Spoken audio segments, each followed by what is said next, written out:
نہیں تو اس پاکستان کو اکٹھا رکھنے والی کوئی چیز باقی بچے گی نہیں۔ پہلا حملہ کب ہوا؟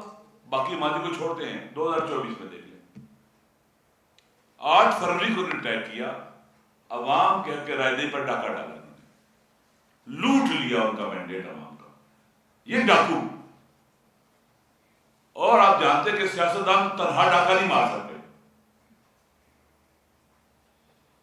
ایک ڈاکوؤں کا کیا کہتے ہیں کہ گروپ بن گیا ہوا، ڈاکو کا گروپ کہتے ہیں مافیا، یہ مافیا ہے ڈاکوؤں کا، جس نے فارم 47 کے تحت حکومت بنائی، اور اس کے بعد پھر ایک اور غلطی 26 میں آنی ترمیم، پھر آپ دیکھ رہے ہیں، اور سپریم کورٹ اور ہمارے جو عدلیہ ہے اس نے بھی جو رول پلے کیا ہے نا، بڑا ظالمانہ رول پلے کیا ہے۔ انہوں نے تو آئین اور قانون کی حفاظت کرنی تھی، انہوں نے آئین شکنوں کا اور قانون توڑنے والوں کا ساتھ دیا، اور ایک جماعت سے پہلے اس کا مینڈیٹ چھینا، پھر اس کے بعد اسپیشل سیٹیں چھین لی، اور ان کی 17 والوں کو 2 اکثریت دے دی۔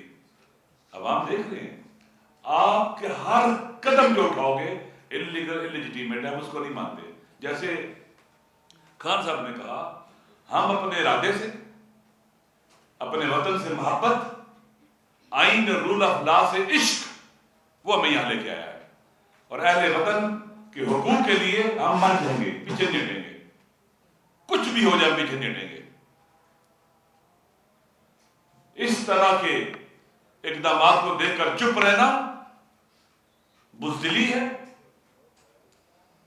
اس طرح کے ظلم کو اور وطن کی کشتی کو، جیسے خان صاحب کہہ رہے تھے کہ یہ آخری جو ہے نا آواز آ رہی ہے کہ ہمیں بچاؤ، آئین پاکستان کہہ رہے بچاؤ ہمیں، لہذا اس وقت اگر ہم چپ رہتے ہیں تو میرے خیال میں اس کا مطلب ہے کہ ہمارا اپنے وطن سے، پاکستان سے، آئین سے، قانون سے، اپنی اندر نسل سے کوئی تعلق ہی نہیں ہے۔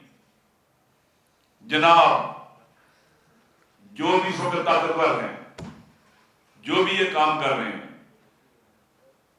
فورسز اس آئینی تبدیلی سے آپ کی فورسز ڈیڈلی ڈیمیج ہوں گی اور کچھ کرنے کے قابل نہیں رہیں گی۔ دیکھ لینا، آپ کو پتہ ہے فورسز کے اندر کیا ہوتا ہے، آپس میں مل آ کر وہ اپنے آپ کو سمجھتے کہ ایئر فورس اپنے آپ کو سمجھتے کہ ہم ہیں، نیوی والے اپنے آپ کو سمجھتے ہیں کہ ہم بھی کچھ ہیں، آپس میں رائولری بھی ہوتی ہے اور مسائل بھی ہوتے ہیں۔ آپ کو پتہ ہی ہے کہ کس طرح سے آپ ان کو بڑی فوج کو مسلط کر دیں گے۔ پہلے کم از کم ایک توازن تھا، آپ نے غلط کیا کیا ہوا تھا، joint chief of staff committee کے چیئرمین کے عہدے کو ویک رکھا ہوا تھا، سمبولک کر دیا ہوا تھا، آپ اس کو طاقتور کرتے، باری باری تینوں فورسز کے بندے وہاں پر آتے، ایک تعادل اور توازن باقی رہتا، اچھا کوارڈینیشن ہوتا۔ یہ کیا کیا جا رہا ہے؟ ہر چیز تباہ کرنی ہے، پارلیمنٹ کو بھی تباہ کر دیا آپ نے، عدلیہ کو بھی تباہ کر دیا۔ اب جس ادارے نے پاکستان کی سرحدوں کی حفاظت کرنی تھی، آپ اس کو بھی کہاں لے کے جا رہے ہیں؟ اندرونی مشکلات کھڑی ہو جائیں گی ان کے اندر، ہمیں ہمدردی ہے اپنے وطن سے۔ یہ راستہ ہی غلط ہے، یہ راہ نہیں ہے، یہ گم راہی ہے، یعنی راہ گم کر بیٹھنا اور سرگرداں ہونا۔ 2024 میں 8 فروری کی رات جو نے راستہ گم کیا، یہ سرگرداں ہے، یہ سرگرداں گم راہ ہے، یعنی راہ گم کیے ہوئے ہیں۔ اور یہ جو راہ گم کیے ہوئے کہاں جاتا ہے، پھر کہاں پہنچتا ہے؟ وہ جہاں جا رہا ہے سرگرداں انسان، یہ سرگردانی ملک کو تباہی بربادی کی طرف لے کے جا رہی ہے انشاءاللہ العزیز، اور ہم ان کا مقابلہ کریں گے، بھرپور مقابلہ کریں گے۔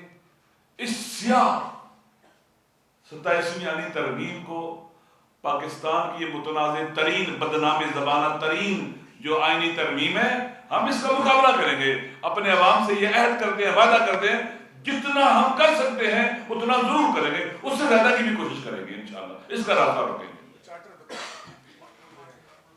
ایک بات جو میں آخری کرنا چاہتا تھا، بس دیکھیں، یہ جو خان صاحب نے اعلان کیا، میں ان کے ساتھ تھا، میں نے بھی، کہ آج رات 8:30 بجے پورے ملک کے اندر ہم نے جہاں جہاں ہم ہوں گے، جس جگہ بھی ہوں گے، شہر میں ہے، قریے میں ہے، گلی میں ہے، محلے میں ہے، گاڑی میں ہے، ٹرین میں ہے، جہاں ہے، جہاز میں ہے، ہم جہاں بھی ہوں گے دنیا میں، ہم نے آج اس آئین کے ساتھ، اس دستور کے ساتھ اور اس ظلم کے خلاف، ہم جو ظلم ہو رہا ہے اس کے خلاف ہم نے فریاد بلند کرنی ہے اور آئین کا ساتھ دینے کا اعلان کرنا ہے. وہ کیا ہے؟ ایسے دستور کو، صبح بے نور کو میں نہیں مانتا، میں نہیں جانتا. اور باقی پھر جو خان صاحب نے باتیں کی ہیں اس کے مطابق انشاءاللہ نذیر آج سارے پاکستان اور دنیا میں ہم اس نعرے کو بلند کریں گے اور اس تحریک کو ہم آگے لے کے چلیں گے. یعنی بے شک دیکھیں ہم موت سے نہیں ڈرتے ہیں. آپ دیکھا پاکستان کے بچے جوان جن کو تم نے مارا ہے وہ موت سے نہیں ڈرتے. گولیاں تم نے ماری ہیں، قتل کیا ہے.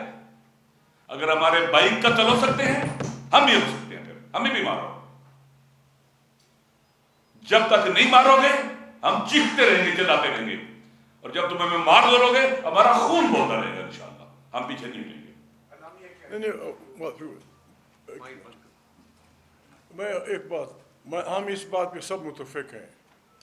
یہ جو آئین میں ترمیم جو بھی کر رہے ہیں، چاہے وہ سویلین ہو چاہے ملٹری والے، وہ تمام پارٹیاں جو اس کو سپورٹ کر رہی ہیں، معافی چاہتا ہوں، ہم انہیں آرٹیکل 6 کے تحت بالکل ہائی ٹریزن کا مجرم سمجھتے ہیں.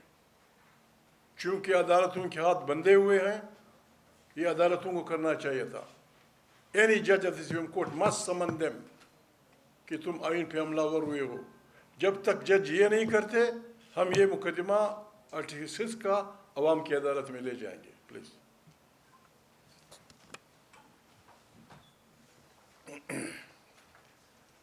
تحریک تحفظ آئین نے اس ملک میں اس سیاہ 27ویں آئینی ترمیم کے خلاف ایک عملی پروگرام ترتیب دیا ہے. اس کے نکات میں آپ کے سامنے رکھ دیتا ہوں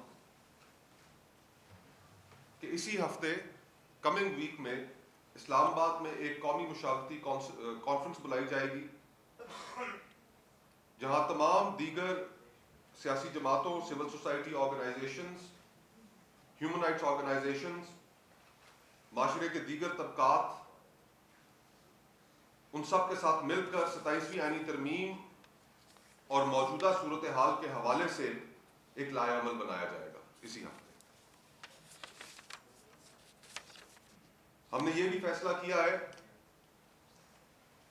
کہ 27ویں ترمیم کی جعلی منظوری اور 1973 کے عمرانی معاہدے کی پامالی اور بربادی کے خلاف فارم 47 کی اسمبلیوں سے منظوری کے اگلے دن ملک بھر میں یوم سیاہ منایا جائے. اس روز عوام سے ہماری اپیل ہوگی کہ جس طرح آج ہم نے سیاہ پٹیاں باندھ رکھی ہیں، اسی طرح عوام الناس اور ہر طبقے سے تعلق رکھنے والے لوگ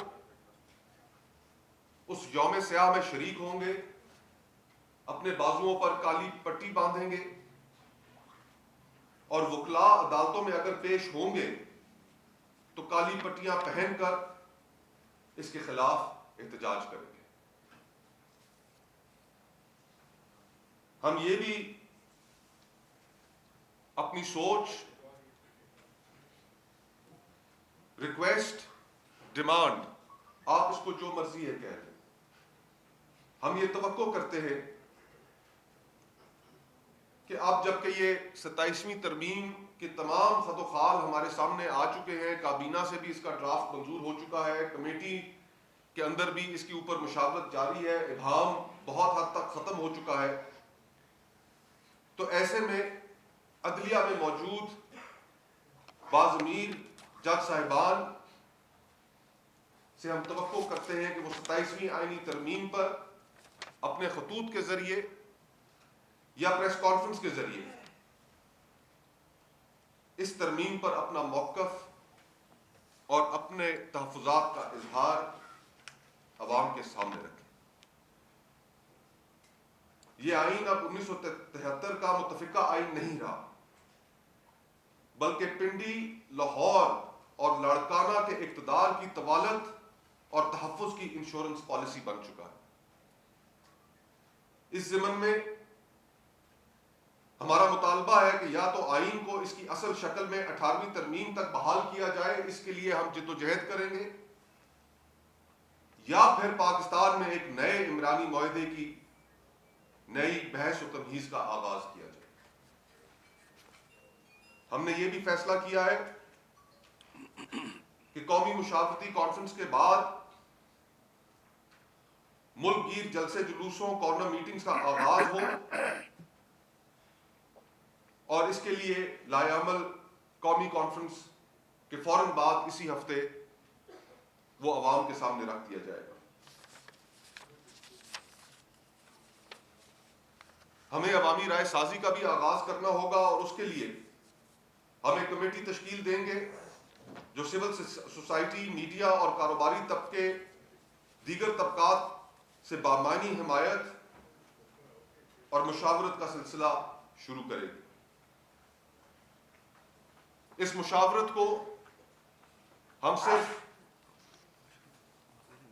اوپر کی سطح تک محدود نہیں رکھیں گے، یہ کمیٹیاں یونین کاؤنسل لیول تک ہم پھیلائیں گے۔ تاجر تنظیمیں، کسان تنظیمیں، محلے یا علاقے کے بااثر نمائندگان ان تک لے کے جائیں گے اور ان کو بھی اس میں شمولیت کی دعوت دیں گے۔ عوامی رائے سازی کے لیے اس پر غیر ملکی اور ملکی جرائد و اخبارات میں پاکستان کا مقدمہ، پاکستان کے عوام کا مقدمہ، اس 27ویں آئینی ترمیم کے خلاف ہم ہر عوامی رائے ساز سے درخواست کرتے ہیں کہ وہ اس کے اوپر اپنے ان بائسڈ احساسات، خیالات الفاظ کی شکل میں قوم کے سامنے رکھیں، اور اس میں ہم بھی اپنے خطوط کے ذریعے اس میں اپنا اوپینین شامل کرائیں گے۔ اس وقت بہت اہم توجہ اس بات پہ دینے کی ضرورت ہے کہ ملک کی ساری لیگل فریٹرنٹی، جس سے میرا اپنا بھی تعلق ہے، کہ وہ اپنی نظروں کے سامنے independence of judiciary and the judicial structure that we worked with وہ اب اس طرح کا نہیں رہے گا، وہ منہدم کیا جا رہا ہے۔